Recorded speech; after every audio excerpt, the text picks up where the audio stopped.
ம் வணக்கம் செல்வங்களே. பழைய வீடியோவில், இதற்கு முந்தைய வீடியோவில் மரணம் என்றால் என்ன, உயிர் எப்போது மனிதன் இறக்கிறான் என்பதை பற்றி ஒரு அதை பற்றி சொல்லியிருந்தேன். அதே சமயத்தில் மரணத்தை சந்தித்த பிறகு அந்த உயிர் எங்கே போகிறது, உடல் எங்கே போகிறது என்ற ஒரு குறிப்பை சொன்னேன். ஆனால் அந்த உயிர் மட்டும் எங்கே போகிறது என்றதை பற்றி நான் குறிப்பிட்டேன். உடல் எங்கே போகிறது என்பதை பற்றி நான் குறிப்பிடாமல் போய்விட்டேன். அதற்காக இந்த வீடியோவை தயாரித்துள்ளேன். உயிராகப்பட்டது கடவுளுக்கு சொந்தம். கடவுளுடைய உடலிலிருந்து வந்த ஒரு சிறு பாகம். அது அந்த கடவுளுடைய இறைவனுடைய ஆத்மா. உயிர் என்றால் ஆத்மா என்று கூட சொல்லலாம், ஆவி என்று சொல்லலாம். அதிலிருந்து ஒரு மலைத்துளி போல ஒரு சிறு பாகம் மனித உயிரினங்களுக்கு அது பிரித்து உயிரினங்களுக்கு சேர்க்கப்பட்டிருக்கிறது. எப்போது அந்த உயிரினங்கள் சாகுது என்றால் அந்த உடலை விட்டு அந்த உயிர் பிரிந்து போய்விடுகிறது. பிரிந்து போய் இறைவனிடம், கடவுளிடம், ஆன்மாவிடம், ஆவியிடம் போய் சேர்ந்து விடுகிறது. அது எப்படி சேர்கிறது என்றால், ஒரு சின்ன உதாரணத்தை சொல்லுகிறேன். பாருங்கள், ஒரு மெர்க்குரியை எடுத்துக்கொள்ளுங்கள்.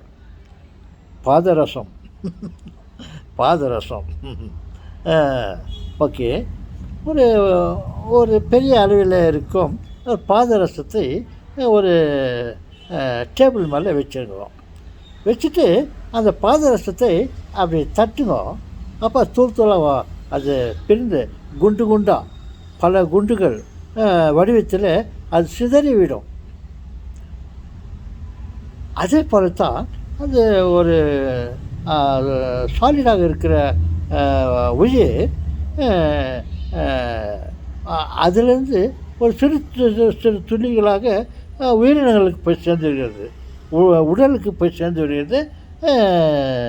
உடலும் உயிரும் சேர்ந்திருக்கிறது. அந்த உயிர் உடலை விட்டு பிரிந்த போது அது இறைவனிடம் போய் சேர்ந்து விடுகிறது.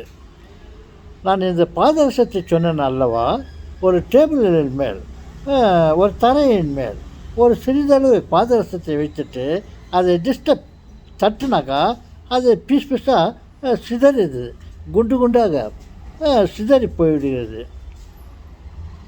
அப்போது சிதறி போயிருக்கும்போது அந்த சிதறி போன பாதரசங்களை அப்படி கூட்டி அதை விட்டு இந்த பக்கம் அது தனியாக இருந்த இடம் இருந்த பாதரசங்கள் அது செப்பரேட்டாக இருக்கிறது அது ஒன்று சேர்த்தால் அது பெரிய பாதரசம் இருக்கிறதல்வா, அதற்கு அருகில் அது பிறந்தால் அந்த சிறு துளியாக இருந்த சிறு குண்டுகளாக வடிவத்தில் இருந்த பாதரசம் இந்த பெரிய பாதரசத்தோடு போய்ட்டு ஒரே பாதரசமாக சேர்ந்து விடுகிறது. அதை உங்கள் அனுபவத்தில் பார்த்திருக்கலாம், பார்க்காமலும் இருக்கலாம். அந்த பாதரசத்தை தூளாக பிரித்து எடுத்த பிறகு அது எல்லாத்தையும் ஒன்றா சேர்ந்தால் ஒரே சாலிடாக வந்துடும். உதாரணத்துக்காக சொல்லுங்கள். அதே மாதிரி தான் உயிர்களும் அந்த பெரிய பொருள், கடவுள், ஆவி இதிலிருந்து பிரிந்து வந்தது. எப்போ உடலை விட்டு அது பிரிந்து வெளியே வந்துகிறதோ அப்போ போய்ட்டு அது இறைவனுடைய ஆவியோடு அது சேர்ந்து விடுகிறது. பிறகு இந்த பழைய வீடியோவில் எதை விட்டு இருந்தார் என்றால், மனித உடலின்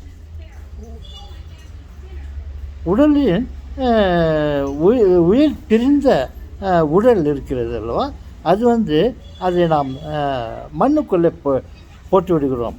ஆனால் மண்ணுக்குள்ளே போயிட்ட உடனே என்ன ஆகிறது என்றால் அந்த உடலில் இருக்கும் அத்தனை பாகங்களிலும் இந்த அணுக்கள் பல வகைப்பட்ட அணுக்கள் இருக்குது. தண்ணீர் இருக்கிறது, இரும்பு சத்து இருக்கிறது, சுண்ணாம்பு சத்து இருக்கிறது. இந்த மாதிரி பல விதமான மெட்டீரியல்ஸ் எல்லாம் அந்த உடம்பில் இருக்குது. அந்த உடம்பில் இருக்கிறதெல்லாம் அணுக்கள்.